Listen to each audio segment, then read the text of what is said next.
The morning of February 24, 2022 started very early. Around 5 to 6 a.m., we heard sounds of explosions. We first thought it was military training. However, the sound of explosions did not stop. We realized that something very serious was going on. I prayed that morning, Lord, what should I do? First of all, I began to think, what will we need when people begin to arrive here? We needed to have the most basic things. As Jesus said, to provide food, clothing, and shelter, to prepare space where a person can stay for a night. That same day, the first people began to arrive at our sanitarium. The first group of 30 people came from the town of Volnovakha. The city of Dnipro, where the center of the Dnipro conference is located, was not attacked, so we immediately established the hub for all our humanitarian work for the entire conference there. When we started our work, we only had the equivalent of about $34. We had absolutely no money. Pastors in personal vehicles were evacuating church members. We were helping people to board our evacuation vehicles. We brought old mattresses from the storage and placed them on the floor. Later, when we received money, we were able to buy new mattresses. Immediately, I posted on the Facebook page the information about our needs and sent letters to all our friends that I knew abroad, asking if anyone wants to join us in helping people. Within 24 hours, we were able to purchase mattresses, blankets, pillows, and bedding for 90 people.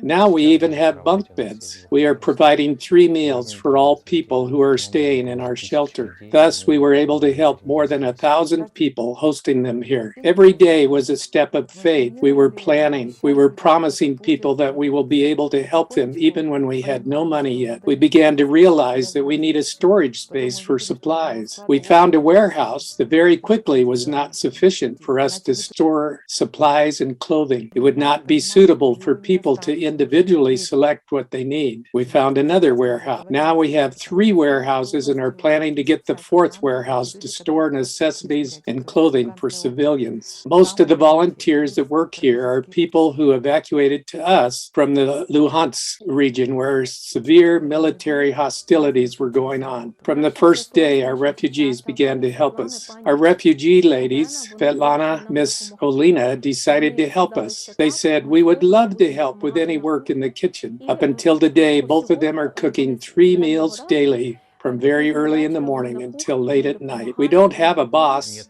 but we all understand what needs to be done. Everyone knows what their role is. We had so many days when we spent all our money and only 30 cents US were left on our account. We knew that in a couple of hours we would need to make a large purchase of groceries, hygiene items, and would need money to do that. Just in time, we would receive donations on our bank account to make those purchases. We were receiving letters from people whom we never met saying, we found out that you are doing humanitarian work for displaced people and we would like to help. We were receiving donations for the exact amount that we needed for that day. Thanks to donations from abroad and local church members, God has blessed us and we were able to organize a successful humanitarian ministry. If we count all whom we have provided shelter and food for, it would be 2,500 to 3,500 people.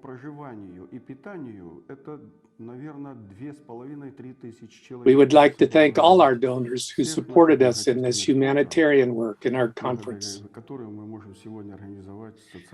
We would like to thank all our friends for their support who remember us and send us funds, who value our work. May God bless them. We don't decline any help.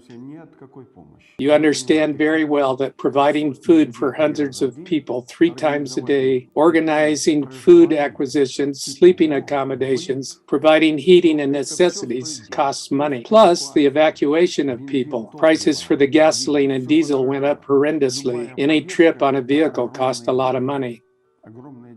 When any person gives any donation to us, we accept it with deepest gratitude. Thank you.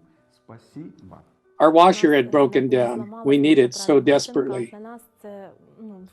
We consistently need resources to provide humanitarian aid for people. It is very important to us that the people who began this work will have financial support to continue these efforts. On the other hand, what we really need is that we would finally have peace and that the war would end. This is most important.